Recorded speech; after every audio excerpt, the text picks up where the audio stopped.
Hello, good day, sir. I'm John Fitchcock, and today I will discuss the art movement overview. Art movement. First is naturalism. Na-discover ang naturalism sa 19th century sa Europe. Sa panahon nga ang mga artist gusto og tukma og tinuod nga paghulagway sa kinabuhi or ang mismo art. Ang art mismo ni Jean-Baptiste Camille Canot na Ville d'Avray napakita sa naturalism, kalma o malinawong tanawon ang art niya, which is nakuha siya sa naturalism. Next is ang humanism. Namugna ni or nahimo ang humanism panahon sa Renaissance from 14th to 16th century. Mao kini ang panahon nga mibalik ang siyensya sa pagkat-un ug ang mga kakayahan sa mga tao.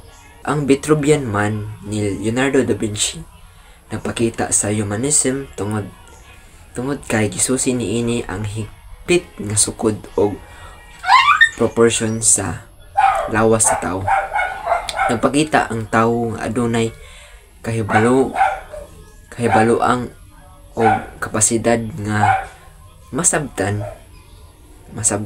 ang kalibutan pinaagi sa siyensya o obserbasyon. Next is ang fresco painting. Namugna ang fresco painting atong panahon sa Renaissance.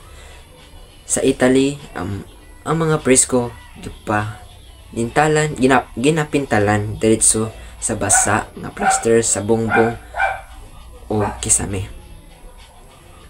Ang creation of Adam sa kisame sa Sistine Chapel napakita sa fresco technique tungod sa kaanyag o kalig-on nga mga color. Gamit og known kayo ang tempera painting sa medieval o early Renaissance sa Europe. Sa wala pa mahimong dominante ang oil painting o nasikat ang oil painting. Ang tempera kay gisagol sa itlog, maong hapsay ang texture ug ang paspas mo oga tungod kay kinahanglan kini og maalam og hinay-hinay nga pag brush work.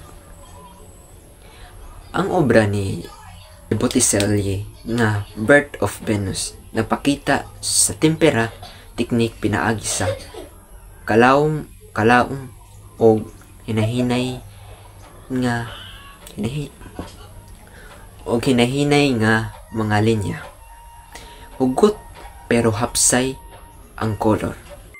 Last is ang oil painting. Nailhan ang oil painting sa Northern Renaissance o nahimong pinakasikat nga medium sa pag-paint. Ang oil painting hinay og uga og layering, detalyado og realistiko. Ang Arnold Finney portrait ni John Van Eyck, klaro kaayo ang textures ug ang detalye sa mismong art. So next, we'll proceed to modern art movement. First is Impressionism. Na-discover ang Impressionism sa France sa late 18th century, panahon sa industrialisasyon. Diri indaghan kaayong kausaban sa teknolohiya o sa komunidad. Ang Impression Sunrise ni Monet nagpakita sa impression pinaagi sa malumo ug hapsay nga color, klaro nga brush strokes. Next is Post-Impressionism. Discover ang Post-Impressionism sa late 18s. Isip reaction sa kalumo o kawalay klaro sa Impressionism. Gusto nila nga mas lalom, mas emosyonal o mas personal nga sining or art. Mas emosyonal, simboliko o expressive. Igamit ang isog nga color o kusog nga linya.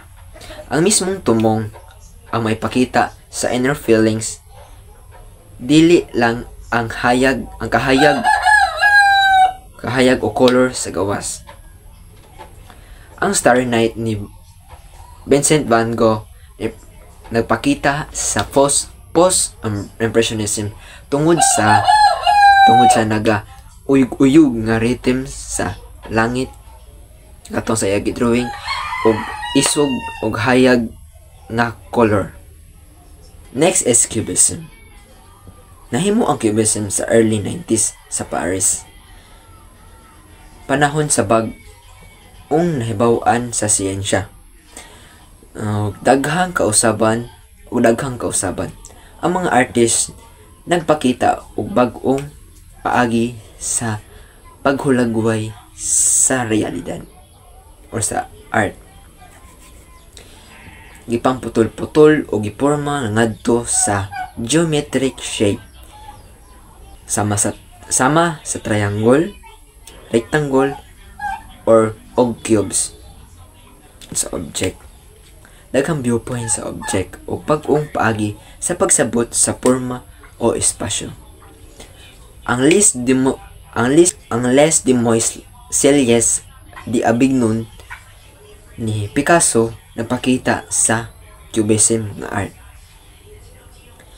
So, next is Fauvism.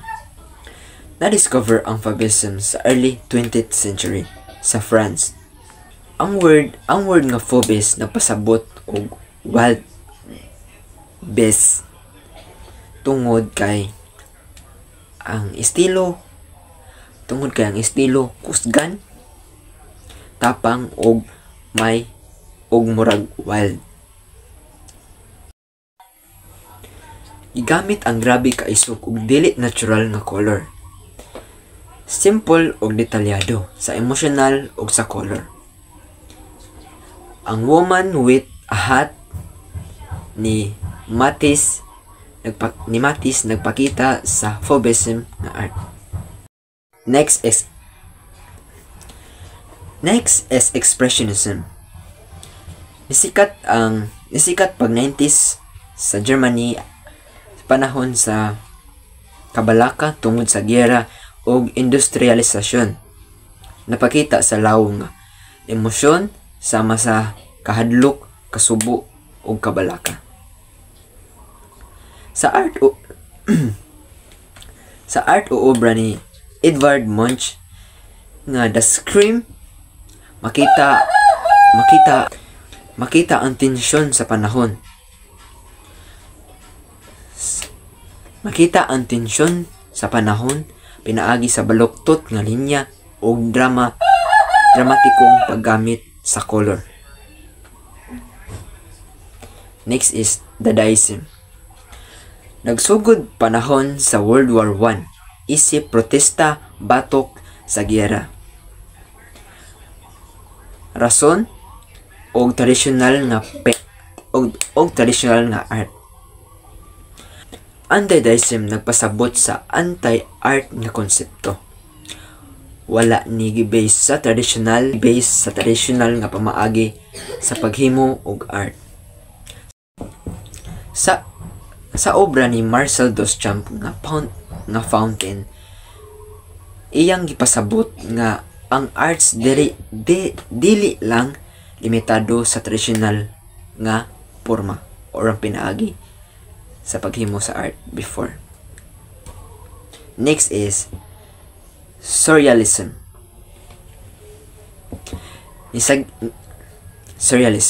Nisikat ni sa 1920s hangtod sa 1930s.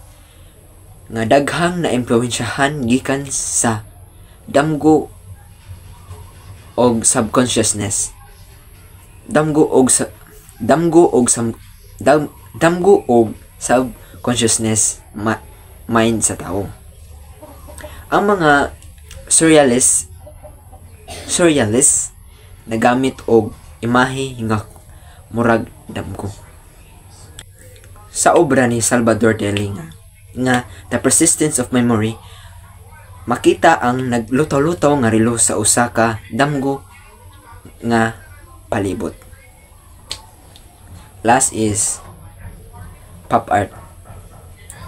Nisikat sa 1950s hangtod 1960s sa Amerika o Britanya nga naimpluwensyahan sa mass media or consumer culture.